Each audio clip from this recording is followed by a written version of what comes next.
خاوندوں کی خطرناک ترین غلطیاں۔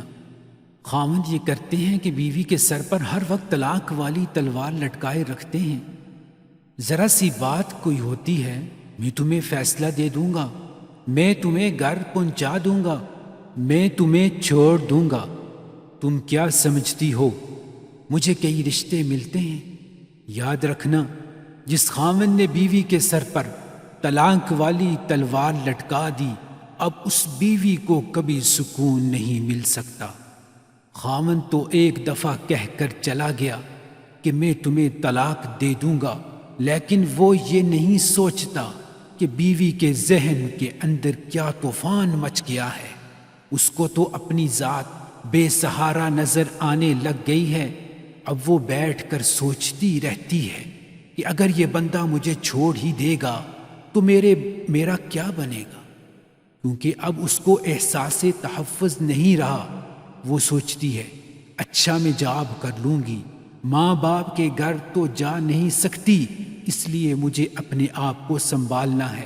لہٰذا اب اس کے ذہن میں شیطان الٹی سیدھی باتیں ڈالے گا کہ تم اس طریقے سے اپنے آپ کو سہارا دے لینا اور تم اپنا تعلق فلاں سے بھی رکھو۔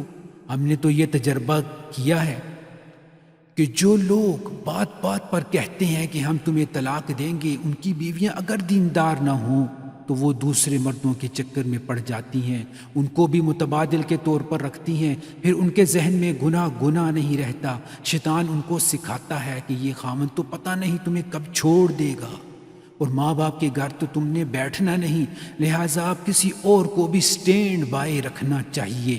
لہٰذا یہ عورت اپنے خاوند کے گھر رہتے ہوئے کسی نہ کسی سے اپنا تعلق اس درجے میں رکھتی ہے، اگر یہ مجھے چھوڑ دے تو کوئی دوسرا اپنانے والا ہو۔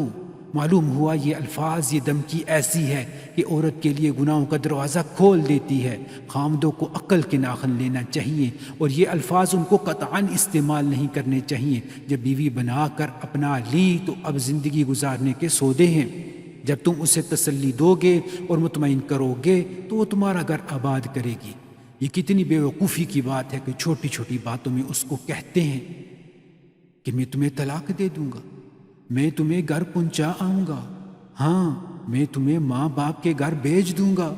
اس سے یہ ہوتا ہے کہ عورت کے ذہن میں انجانا سا خوف رہتا ہے، لہٰذا وہ خاوند کے ساتھ کبھی وفادار نہیں رہتی۔